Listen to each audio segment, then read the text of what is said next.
A lot of you have been asking me questions. Asking me a lot of questions. About my favorite or dream garage in a sense, because I do have some other cars coming and a garage being built, considering right now we have a canvas tent and also a parking garage that is used to house my vehicle. Is plural, is...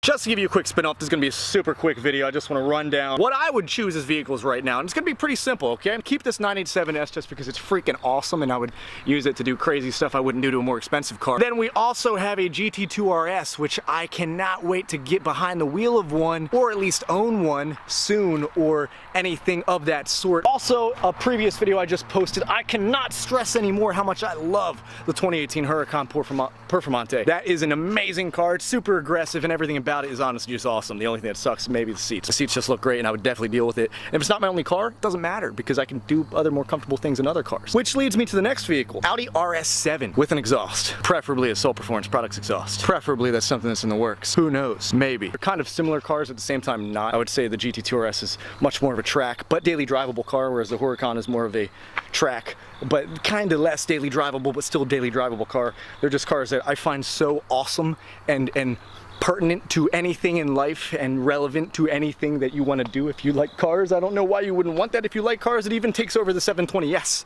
in my opinion. I love the 720S. I would rather take both of those or even one of, well, the Performante over that. It's because I'm less of a McLaren guy, more of a Porsche Lamborghini guy. Definitely way more of a Lamborghini guy. An Audi RS7 is just super comfortable, very luxurious. I think at around 170 grand, there's a lot to offer, a lot to be offered from that. So it's a great car. Definitely something to look into if you've never heard of it. I know a lot of people that don't even know what an Audi RS7 is. It's okay. You're probably living under a rock. I don't know how you don't know. It's cool. It's totally cool that you don't know because now you do and now I told you. Last but not least, being someone that likes the outdoors and whatnot would absolutely need a truck. I just had two trucks and I sold them. One was leased, one was purchased and financed. I made more money on the one that was actually financed. So if you're ever looking to lease a vehicle, well, you should probably not do that in my opinion, unless you're doing it for a business and then there's tax write-offs, things that play with numbers. Just go talk to an accountant about that if you're curious. I am not an accountant and I do not recommend you not do things or do things. Therefore, the 2019 Jeep truck, Wrangler truck edition is coming out soon, maybe 2020, and I really am curious about that. I don't want to say I want one because I'm really not a huge fan of the interior of Jeeps, and the Super Duty Fords, the F250s, F350s, they're awesome. Also the 2014, 2015, if I could customize one and make it a brawly car, almost like a pre-runner, that'd be cool because there's a lot of sand out here in New Jersey, and I'm currently looking at places to add, not relocate, but add more residency to. For myself, I'm trying to reside in multiple places in the US as well as outside the US, but first we're gonna work on the US. There's a lot of sand out there, a lot of sand, beaches and stuff like that. If you can guess, leave a comment below where you think I'm trying to go. I think a really awesome truck, a Super Duty that has some good options, but not too many options. It doesn't need to be too rich for my blood, but because that was a thing I noticed with my F-150 is it was in this awkward stage where it was almost as luxurious as a Limited or a Platinum, and I got the price down to 40 grand. They were selling for 55,000, and I got it down to 40,000, and then I sold it for 40,000. The one I leased was identical almost in a sense, and that was an XLT, which had the 302A package, luxury package, chrome edition, all that chrome stuff. I don't like chrome. I'd rather just be blacked out, murdered out, looks all stealthy and badass and whatnot. But aside from that, very iffy with the truck thing. I can't really give you a constant on here. So anybody that asks these questions of my dream garage, that's basically what it is. Then you also have something that I probably couldn't turn down, would be a 4x4 squared, but that's $350,000. I know the other cars I listed were definitely not cheap either. Probably buy something used so it's dropped in value a little bit. So many options when it comes to trucks. The thing is with the 4x4, it's an awesome truck, but like I would still need an actual truck with a truck bed, or I could just rent it. If you look behind me, there is a ton of under construction stuff, because this is kind of like a office living space in a sense, secluded, even though the road's right there. Very difficult for you to find out where we are, where I am. We split personality, my other me. To sum it up, 4x4 squared is an awesome vehicle. It'd be great to have, but it's more of a toy than an actual truck. The 6x6 is pretty cool, but again, that's more of a toy than an actual truck because the truck bed is like 4 feet. Like, dare I show you this gaudy, destroyed thing? We're working on some stuff right now. That is a that is an actual truck, even though it's a 1500. So I guess a real truck would be, per se, a diesel. So a 2500. Have I thought of Raptors?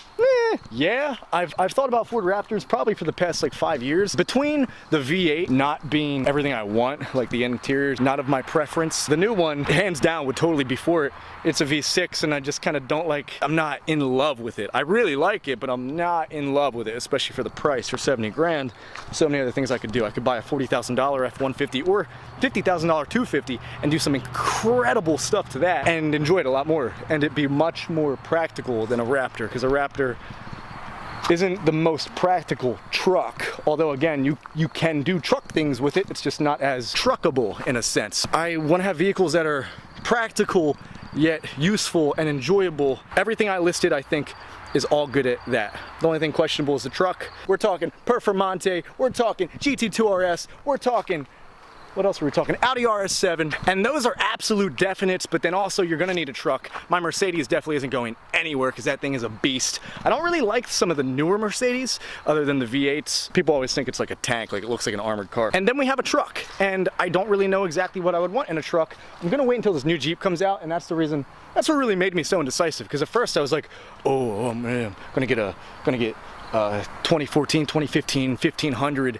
and bump it up, or a 2500 with the midnight package and whatnot and do all that stuff. But I really could just get like a work truck and then go balls to the wall customizing it, because I really just need the truck and then I can do the customization myself because I enjoy doing stuff like that. So if that's anything you're interested in the future, yes, there will be trucks on a car channel that is called Supercars of Philadelphia. I like trucks, I like all vehicles, I like operating anything. When I go out to Vegas pretty soon, we're gonna be doing some off-road excursions as well too, so hopefully you'll enjoy that. If not, then I don't know what to tell you. Don't watch the video. You can just come back for more car content. I dragged y'all on for long enough, so I'm gonna end this video right here.